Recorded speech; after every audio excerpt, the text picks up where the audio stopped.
estabilizadores con sus fascias. Fascias son sus aponeurosis. Fascia es igual a aponeurosis. Y en anatomía dentaria vamos a ver el primer molar superior. Músculo. Sí.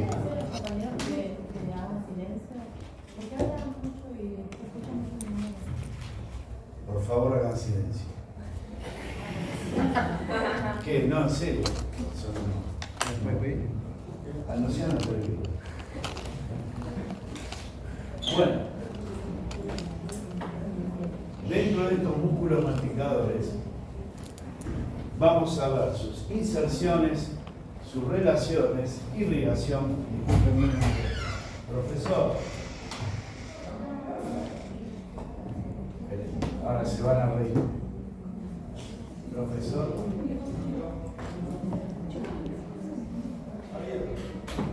¿Cómo anda?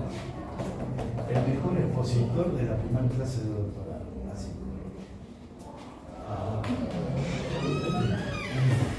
Estoy estudiando.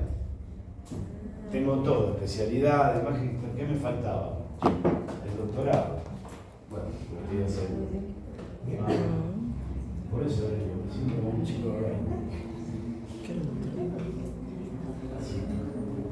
Cuando vean después ustedes bioestadística con el doctor y metodología de investigación, infernales. Consejo, que cuando ustedes terminan, yo sé que todos tienen que después ir al ámbito laboral, que lo sigan. Primero, si no tienen un doctorado, una especialidad mínimo, de mínima, porque hay mucho avance, mucha tecnología, y si no van a quedar como todos los del barrio haciendo caries y extracciones. Plomos y acrílicos y alguna coronita. Sigan siempre estudiando, que es bueno. Bueno, de estos músculos masticadores vamos a ver sus inserciones, sus relaciones, la irrigación, la acción y la inervación. ¿Ok? Los vamos a clasificar. Después voy a pasar el Power de Fasta, que está muy lindo también. Vamos a ver los principales, que son los elevadores, macetero, pterigoideo interno, temporal, pero del músculo temporal, sus fibras anteriores y medias. Y dentro de los estabilizadores, el músculo temporal con sus fibras posteriores y el pterigoideo externo. Y los depresores, que están agrupados en este grupo, que son los supraioideos. Dentro de los supraioideos vamos a ver, en la clase de hoy igual, vientre anterior del digástrico, miloioideo, genioideo y estiloioideo. Todo este tema, ustedes ya vieron músculos en la mímica. Bueno, todo lo que voy a hablar yo hoy de músculos se les va a llenar, bueno, tuvieron una parcial hace poco. Tienen que tener muy claros los conceptos de osteología para saber dónde se inserta y estar en zona. El macetero. El macetero es uno de los músculos, digamos, es el músculo más potente, que les parezca mentira, del organismo. En la fauna también, la mordida de un perro rottweiler o de un pitbull, la potencia del macetero es tremenda. Y este macetero tiene dos componentes, un haz superficial y un haz profundo. El haz superficial, ¿dónde se va a insertar? Cranealmente, en el borde inferior del arco cigomático, que sería la zona del malar, hasta el gonio. ¿Vieron las rugosidades en la cara externa de la rama montante? Que yo ahí les hablé que a veces cuando el macetero es muy potente, ese gonium como que se hace como dos polleritas o alitas, y esa es la apófisis de Múrida de Alvich. Eso se lo di yo, así que bien. Ese es el haz superficial. Y el haz profundo, en vez de en el borde inferior, se va a insertar en la cara interna del arco cigomático. ¿En dónde? Más que nada en la apófisis cigomática del temporal. Y la aponeurosis temporal, ya vamos a ver, porque la aponeurosis temporal se inserta también en este arco cigomático, ahora vamos a ver temporal, y de ahí también van a confundir sus fibras en la cara externa de la rama montante. Van a la cara externa de la rama montante y ya llegando al final confunden sus fibras con las del superficial. Este es el superficial y este que está aquí es el profundo. ¿Cómo está irrigado este músculo macetero? Por la arteria maceterina, que es una de las colaterales de la arteria maxilar interna, que esta arteria maxilar interna es rama terminal de la arteria carótida externa, y por ramos de la arteria facial, que está la arteria facial, va a posicionarse en el cuadrilátero de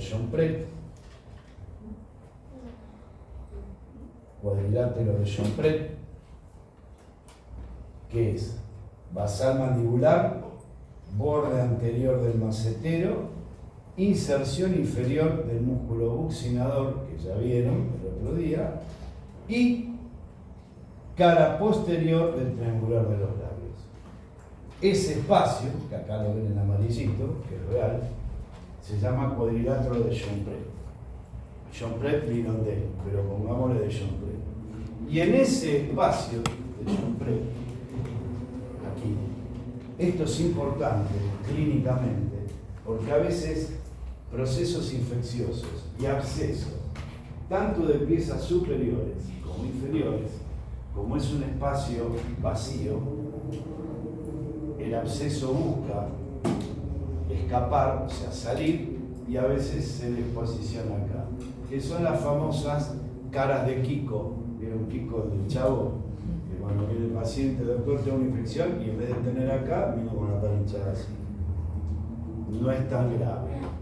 Y también a veces, y esto es un 0800 aparte, cuando se hacen extracciones quirúrgicas de tercer molar superior, eso se lo van a explicar en cirugía, a veces la fuerza o la técnica no es la correcta, y entonces el tercer molar sale para vestibular y se posiciona por fuera del buccinador, aunque les parezca una locura, pasa, y cae al cuadrilátero del John-Pret y el hígado cae.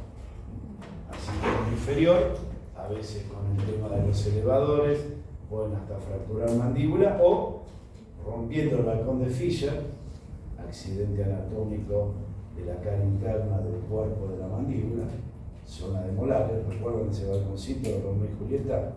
Balcón de Fischer. A veces se rompe ese balcón de Fischer y el molar, ¡pum!, va a piso de boca. Esto es importante, y el por qué los músculos. Y otra arteria que la va a irrigar a este músculo macetero es la arteria transversal de la cara, que la arteria transversal de la cara es una rama colateral anterior de la arteria temporal superficial, que es la otra terminal de la arteria carótida externa. Y la inervación, o sea, cómo se mueve en forma motora, va a estar dada a través del nervio maceterino. Ahí dice B3. B3 quiere decir no es B, es quinto 3. Ustedes van a ver que toda la parte maxilofacial va a estar normalmente inervada, aparte de por el nervio facial y todo, por otros pares craneales, y más que nada por el gran nervio de la odontología, que es el trigémino. El trigémino es el quinto par.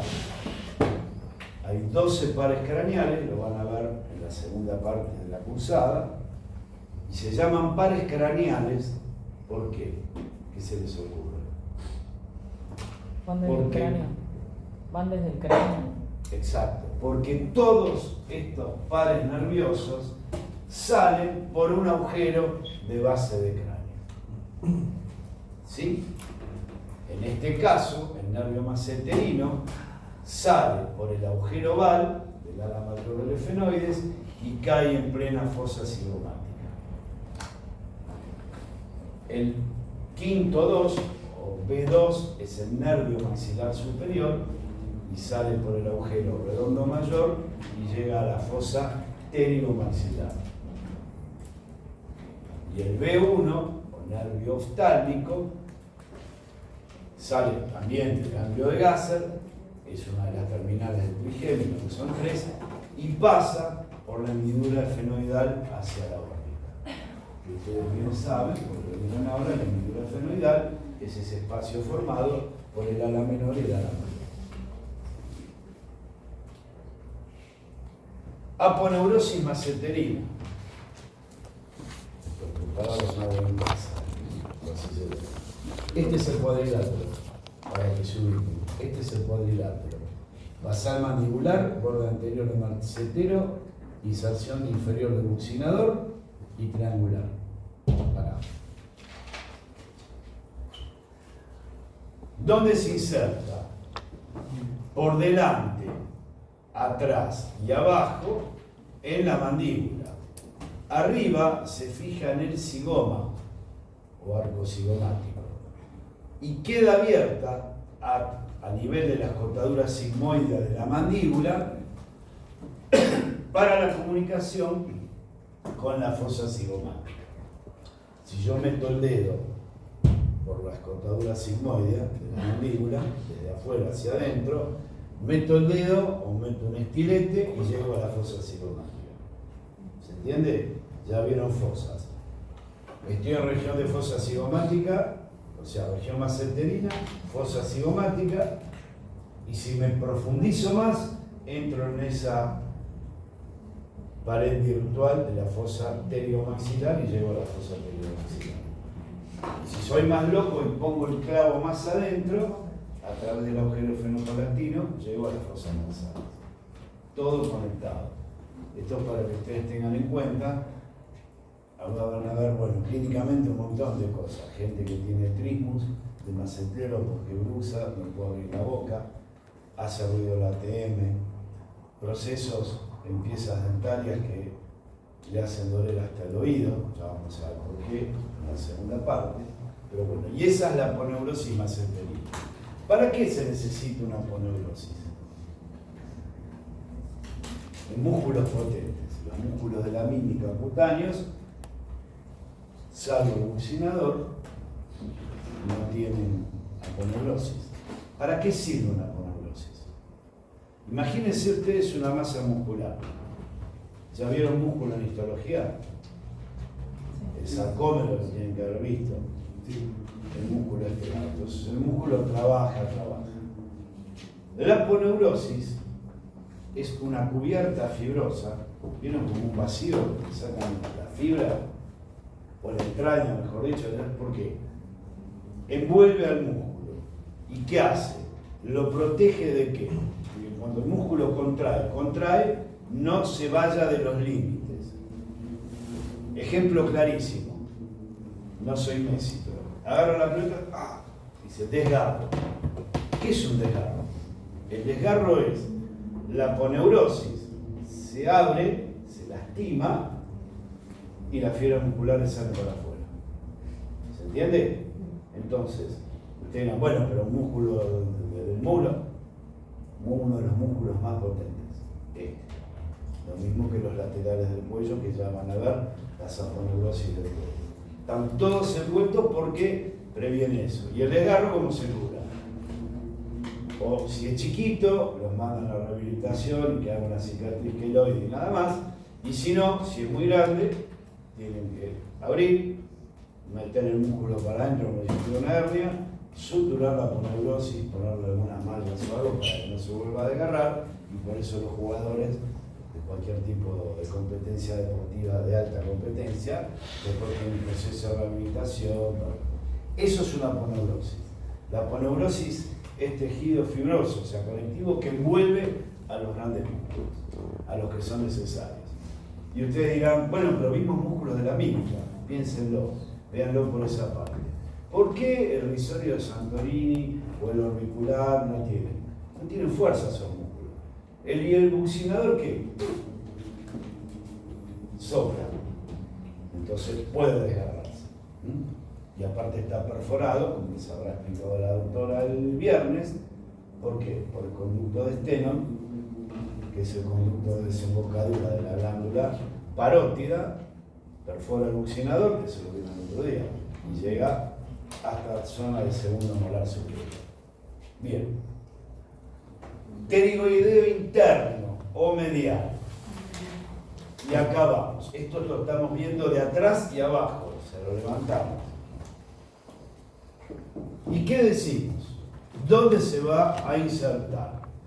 Y acá, fíjense la palabra interno, porque se va a insertar en toda la fosa pterigoidea. ¿Cómo estaba formada la fosa pterigoidea? El espacio entre quiénes. Entre el ala externa y el ala interna de las apófisis pterigoides. ¿Sí? Esa es la fosa pterigoidea. Que en su parte superior, esa fosa pterigoidea contiene una fosita, que es la fosita navicular o fosa navicular. ¿Por qué excepto en esa fosa acá arriba? Ve que se inserta en toda la apófisis pterigoides, en la fosa pterigoidea, perdón, menos ahí arriba. Porque en esa fosa navicular se va a insertar un músculo que vamos a ver conmigo la semana que viene, que es el músculo periestafilino externo, que es uno de los músculos del velo del paladar. De ahí, también cranealmente, en la cara posterior de la apófisis piramidal del palatino.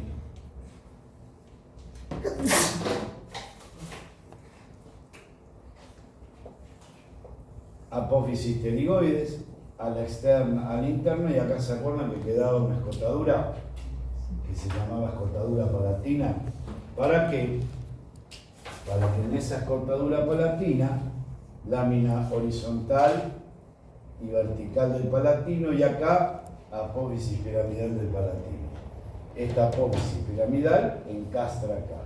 Y entonces, en la cara posterior de esta apófisis piramidal del palatino, se va a insertar también la inserción craneal, aparte de fosa pterigoidea, del músculo pterigoideo interno. Y a esa inserción en la cara posterior de la apófisis piramidal del palatino, la vamos a denominar fascículo palatino de Juvara. Juvara, que hoy vamos a ver Juvara en otra versión también, el ojal. Tuberosidad del maxilar superior, y desde ahí van a la cara interna del gonio hasta el orificio superior del conducto dentario inferior.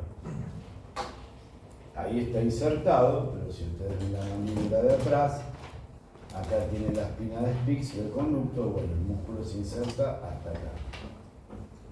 Por eso cuando dan las inyecciones tronculares hay que ver de no lastimar la que vamos a ver hoy, la apófisis, la aponeurosis interespinosa, que eso está en el freno maxilar, en el ATM, y el músculo pterigoideo interno.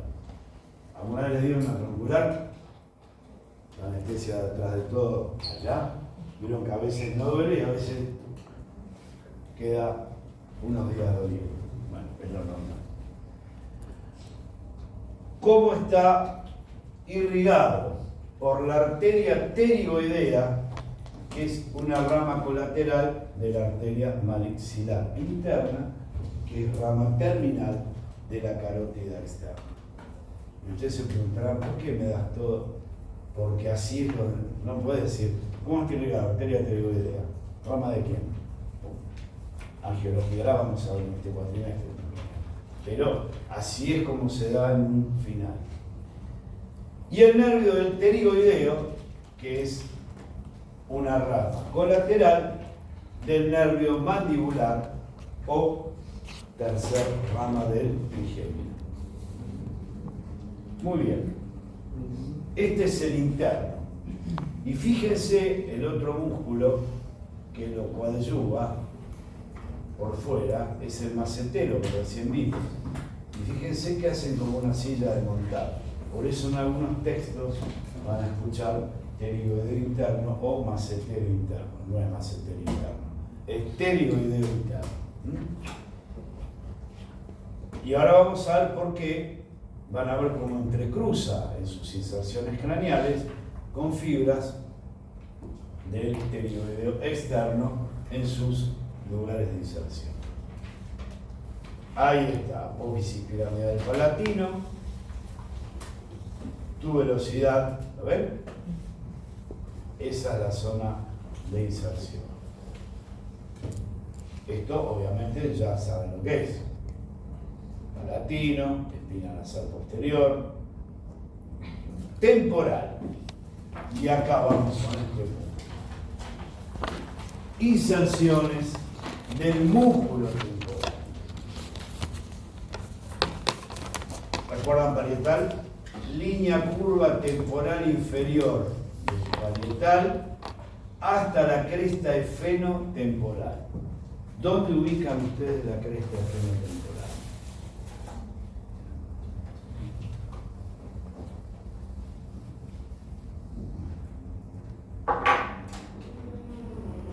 Carilla temporal del ala mayor del efenoides, carilla cigomática del ala mayor del efenoides, exocraniales. La cresta que divide la carilla temporal del ala mayor del efenoides de la carilla cigomática es la cresta efenotemporal. ¿Hasta dónde se inserta este músculo? Porque hay otro músculo que vamos a ver a continuación que también se inserta ahí, en el borde superior de la cresta efenotemporal. Se inserta también en la cara profunda de su aponeurosis, en el arco cigomático de la cara interna, y a ese fascículo lo vamos a llamar fascículo yugal, al tendón de origen del macetero, porque se acuerdan que el macetero estaba aquí insertado, y de ahí va a la apófisis coronoides, al vértice, baja por los bordes de esta apófisis coronoides, cresta temporal y llega en su inserción puntual. ¿A dónde?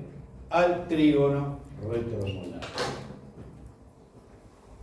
¿Se acuerdan del trígono? Último molar, hacia vestibular, fosa retromolar, y aquí ese triángulo o trígono retromolar con base, labio externo y labio interno y vértice. Hasta ese vértice llegan las fibras del temporal.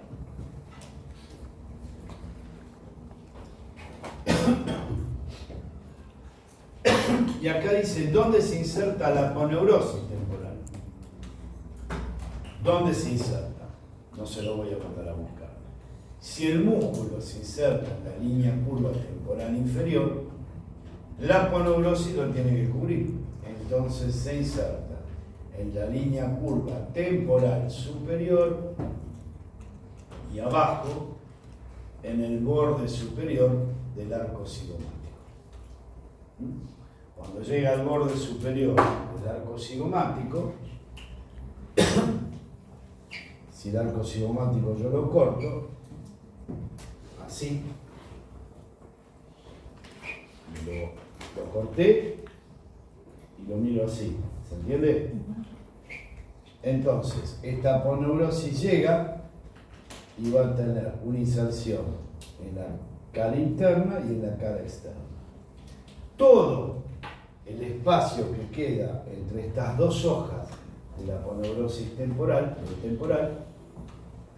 está rellena de grasa y en su interior va a correr una arteria importante que es la arteria temporal profunda media, que ya vamos a ver cuando veamos arqueología. ¿Qué es la aponeurosis temporal? La aponeurosis temporal baja, viene así. Suponete este es el arco cigomático. Miro como aponeurosis, una hoja. Llego acá, me abro en dos. Me inserto afuera y adentro. En el medio, ese espacio que me queda sobre el pedacito, sobre el hueso, hay grasa y ahí va cabalgando en el medio de esa grasa la arteria temporal profunda. Los estoy ubicando. Bien. Pterigoideo externo o medial o lateral.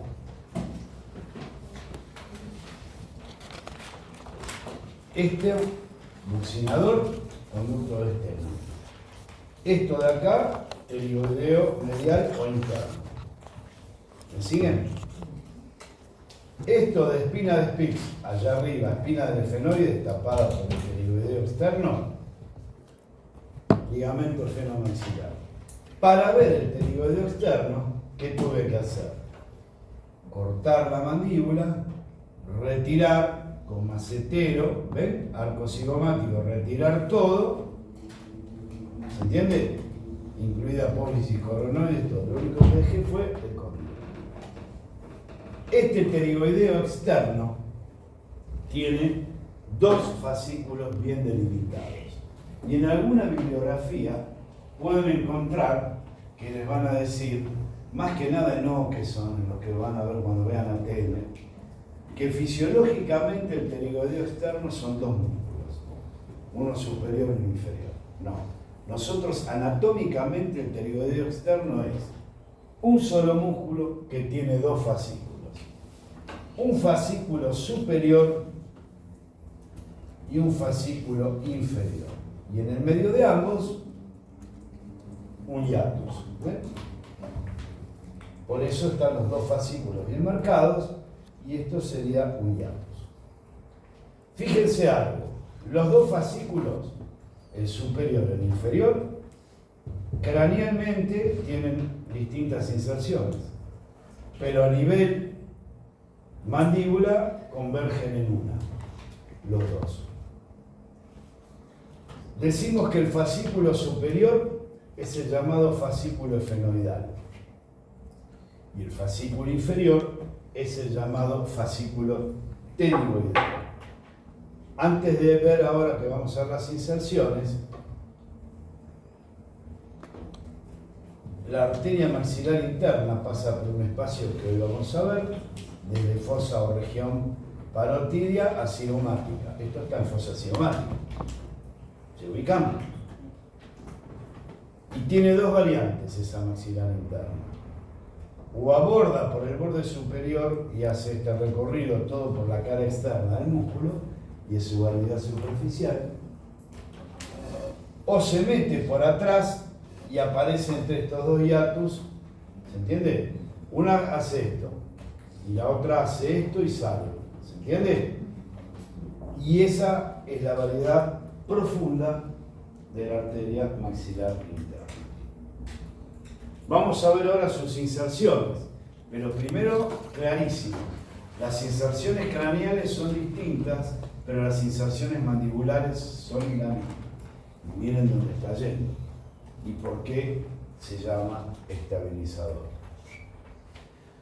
Fascículo efenoidal se va a insertar en la carilla cigomática del ala mayor del efenoides y la cresta fenotemporal. ¿Se acuerdan del dibujo que hice temporal antes? Cresta fenotemporal y acá adentro, punteada, está la canilla cigomática de la mayor. Borde inferior de cresta fenotemporal, y en el borde superior está el temporal. ¿Se ubican? ¿Entienden? Lo que hablamos antes, el temporal se inserta en la cresta fenotemporal, pero en su borde superior. El fascículo efenoidal, en la varilla cigomática de la ala mayor del efenoides, borde inferior de cresta efenotemporal. La cara externa del ala externa de la apófisis pterigoides, solo en su ángulo superior. Apófisis pterigoides, Sibilini, ala externa. Acá está el efenoides, obviamente. En el borde, en el ángulo superior, acá se inserta ese fascículo, solo en ese lugar. ¿Por qué?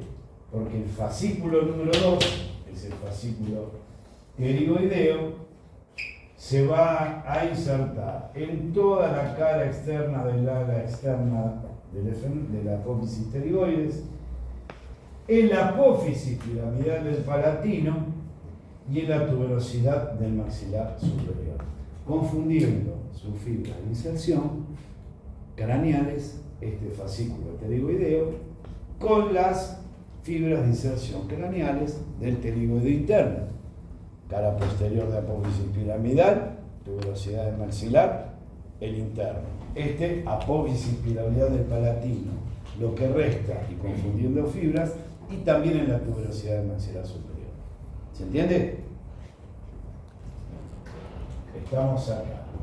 De ahí,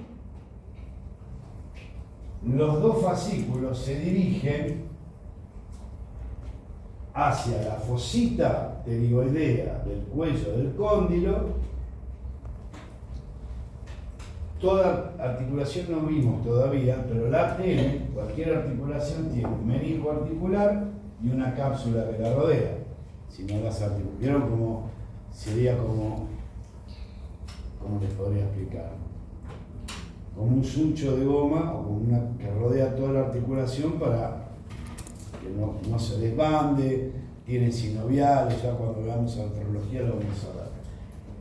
Y entonces, ¿qué hacen? Perforan la cápsula del ATM y se insertan en la cara anterior del menisco del ATM.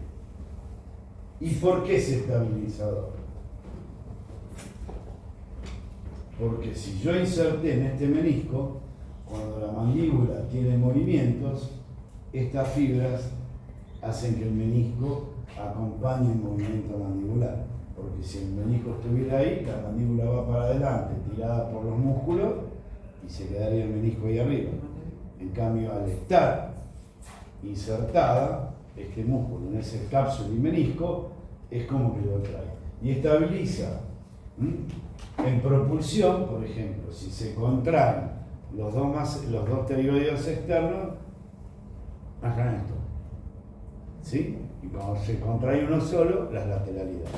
Eso va a ser fundamental para que ustedes puedan desarrollar la parte no solamente de disfunción de ATM de bruxismo, sino la parte de prótesis, tanto completa, fija, como implantología. Esto es un todo. El sistema estomatognático es, ya lo van a ver, fija y todo, oclusión mutuamente compartida y protegida. Si hay falla en la parte dentaria, fallan los sistemas musculares y del ATM. Si hay un problema de ATM, fallan los sistemas musculares y la parte dentaria. Y en el bruxismo, como se hacen movimientos paroxísticos, quizás ustedes lo vean, aparte del desgaste dentario, van a sentir ruidos en la articulación, que no son normales hasta cierta edad. Después que pasan los 40, 50, más, ya empezás con problemas de artrosis de articulación. Y la gente dice, doctor, ¿me hace ruido? ¿Estaré bruxando? No, digo, me dice, ¿será el tiempo? Digo, sí, el tiempo que tenés vivido. Tenés 70 años, ya está con un poquitito de artrosis o artritis. Bueno, hay que tomarlo así. Bien. Y acá saqué los músculos para que ustedes puedan ver la carilla temporal, la cresta fenotemporal, esto es temporal y fenoide juntos, y la cara externa del ala externa de la apófisis pterioides. ¿Se ubican? Hasta acá viene el temporal, se inserta acá. De acá viene hasta acá nada más. De acá hasta acá, la inserción craneal del pterioide interno, del fascículo fenoidal del externo. Y de acá, en toda la extensión de la cara externa, de la ala externa, apófisis piramidal del palatino y tubulosidad, el fascículo pterioideo. El temporal hace lo suyo. Y el pterioideo va, fascículo fenoidal así, el pterioideo así, a fosita pterigoidea, cara anterior de cápsula y menisco del latente. ¿Entendieron? Y acá lo ven, perfecto. Esto yo corté de atrás. Corté. ¿Y qué estoy viendo? El macetero, el cóndilo, el pterigoideo externo y el pterigoideo interno que va a la fosa pterigoidea. Y aquí es la fosita navicular donde viene el periestafilino externo. Pero fíjense cómo está. Este es el espacio pterigomaxilar y acá es donde ustedes van a mandar bloqueo anestésico. Así que acá no lo encuentro. Vamos ahora al estudio de las dos aponeurosis que nos corresponden hoy. La interpterioidea y la pteriotemporomaxilar. Búsqueda bibliográfica, dicen. Yo igual se los voy a dar. Esta aponeurosis interpterioidea, ¿qué quiere decir? Si acá tengo el pterigoideo interno y acá tengo el pterigoideo externo, va a venir en el medio de los dos, interpterioidea, para separarlo. ¿Se entiende? ¿Entendés? Si yo tengo el músculo pterigoideo externo y acá tengo el pterigoideo interno, tengo que tener una aponeurosis que me separe los dos músculos, que es esta. Y acá tenemos cráneo y mandíbula. ¿Se entiende? Esta es la cara interna de la rama montante. ¿Estamos? Entonces decimos inserciones craneales e inserciones mandibulares. Inserción craneal vienen desde donde vienen. Espina del efenoides. ¿Me siguen? En la cisura de Glaser, en cavidad glenoidea, en el labio interno de la cisura de Glaser, y llega a este lugar, que es el agujero oval, en la carilla cigomática del ala mayor del efenoides, y se va a insertar, ¿en dónde? En su labio interno. De ahí sigue para adelante. Bueno, acá le puso la doctora Cartel. Pero ubican que esto es la apófisis pterigoides. En el borde posterior de las apófisis pterigoides, y este trayecto queda tenso y libre. Abajo, en mandíbula, se va a insertar por encima de la espina de Spix. Entonces, imagínense, yo tengo agarrado de arriba, agarrado de abajo, ¿sí? Borde anterior libre y tenso, y borde posterior también libre y tenso. Esto que están viendo acá es el pterigoideo interno que lo corrí. Esta es la arteria carótida externa, que me da la maxilar interna y la temporal superficial.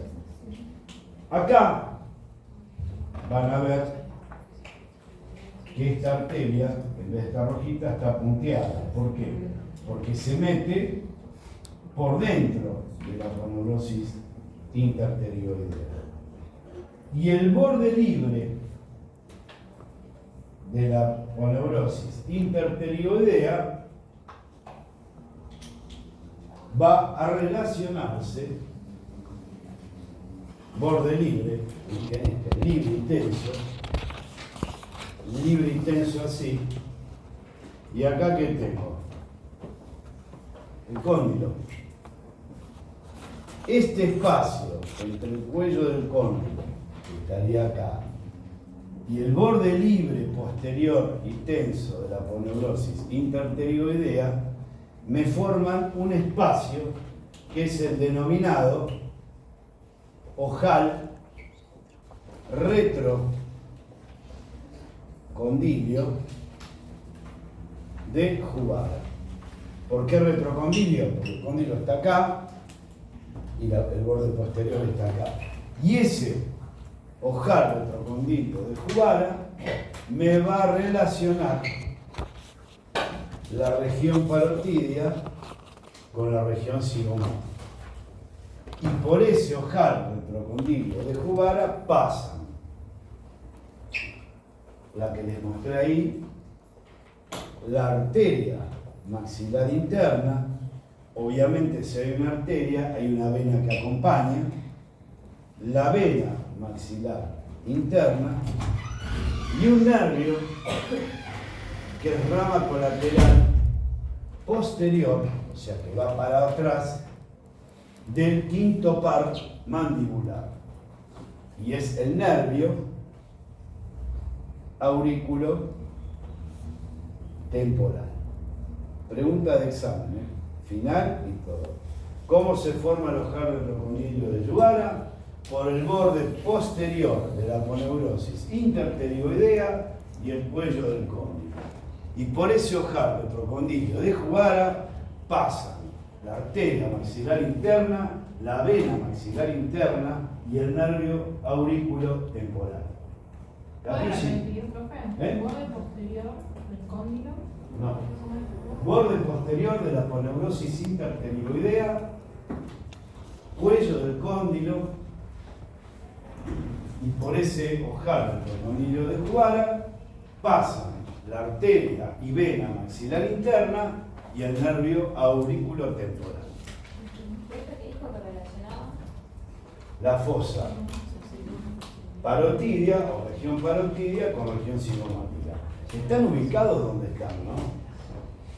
Están acá atrás. Esto es región parotidia. Adentro tengo la región cigomática. Para afuera es región maceterina. Esto va por adentro. Y ahora viene la otra,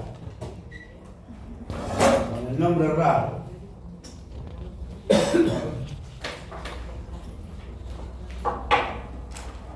¿Qué te faltó? Decime. No, ella, ¿qué te faltó? No, estaba terminando de copiar. Esto, agarran figuras, hacen así y está. Yo les tiro los tips, después profundicen, pero quédense con lo que yo les remarco. Ahora vamos a la otra, a la pteriotemporomaxilar. No se vuelvan locos con el nombre este, ahora no se los voy a explicar y es muy sencillo. ¿Qué hace? Esta que está acá pespunteada de fondo es la aponeurosis interpterioidea. Esto, acá dimos vuelta a la página. O sea, en vez de ver el cóndilo de acá, lo estamos viendo de acá. Ojal retrocondilio de Juvara pasa. Esto acá y acá arriba, la aponeurosis interpterioidea. Borde anterior también, después de la apófisis tensilibre y tensilibre. La pteriotemporomaxilar es una cortinita más corta de refuerzo de esta aponeurosis. ¿Y dónde se va a insertar? Y ahí viene. En la espina de Sibinini, de las apófisis pterigoides, cranealmente, en vez de en el labio interno, en el labio externo del agujero oval, espina de efenoides, cisura de Glaser, y en la cara anterior del cóndilo mandibular, del cuello del cóndilo. Y abajo queda tensa y libre. Está en amarillo. ¿Me siguen? Y acá dicen, che, pero esto mismo, lo vieron acá. No les quise. Y esta es la pterigotémpora ahí arriba, ¿ven? Por ahí atrás, va por acá. Y se posiciona sobre esta. ¿Y qué es el porus crotafítico buccinatorio de Gier? Les voy a explicar por qué se llama así y lo van a entender. Este es el agujero oval. Agujero, en un griego o latín, es porus. Crotafítico, por el agujero oval sale el nervio mandibular. ¿Se acuerdan que les dije? En cuanto sale de endocráneo a exocráneo, el nervio mandibular ya da en esta fosa, que es la cigomática, ramas colaterales. Esas ramas colaterales, ¿qué son? El tronco temporobucal, témporo. El nervio temporal profundo medio y el tronco temporomaceterino. Después esos troncos se dividen en 2 nervios cada uno, pero temporo, temporal, temporal, temporal. En griego, una tormenta, un gran temporal se llama crotáfites. Crotáfites, griego. Ya sé, no tuvieron ni latín ni griego porque no fueron a Buenos Aires. Pero bueno, crotáfites en griego es temporal. ¿Sí? Storm es tormenta en inglés. Crotáfites es tormenta o temporal, gran temporal en el idioma griego. Como salen los 3 nervios temporales, porus, crotafítico. Crotafítico. Buccinatorio. ¿Por qué? Porque está relacionado con el gancho del ala interna. ¿Me siguen? Gancho del ala interna de la apófisis pterigoides, y cuando vimos huesos fenoides dijimos que del gancho del ala interna al labio interno del trígono retromolar se formaba un ligamento que era el ligamento pterigomaxilar o aponeurosis buccinatofaringea, porque por delante de ese ligamento, lo vieron la semana pasada, está la inserción posterior, una de las inserciones posteriores del buccinador, y desde abajo hacia arriba, en ese mismo ligamento, se insertan el constrictor superior de la faringe. Entonces, por eso se llama ligamento pterigomaxilar o aponeurosis buccinatofaringea. Como estas fibras están en relación con esto, porus por agujero, crotafítico por los nervios temporales, buccinatorio y gir. ¿Por qué? Porque gir, de la espina de gir, de Sibillini, hay como un refuerzo, y ese refuerzo lo descubrió este señor llamado Gir. Nada más que eso. ¿Dónde está todo esto? Plena fosa cigomática. ¿Alguna vez van a entrar ahí? Sí, cuando den las inyecciones acá abajo. Acá nunca. Eso es base del cráneo. ¿Ok? Carilla cigomática del ala mayor del efenoides, exocraneal, agujero oval, redondo menor. ¿Qué más? No, ese está en la cavidad pterigomaxilar. Agujero de Arnold y de Vesali. ¿Qué pasa por el redondo menor? ¿Qué entra por el redondo menor? La arteria meningia media, desde exocráneo a endocráneo. Y por Vesalio y Arnold salen el nervio de Arnold y alguna vena emisaria, que la vamos a ver cuando veamos drenaje de los principales. Bueno, todo lo que ya les dije. Bien. Una visita animada.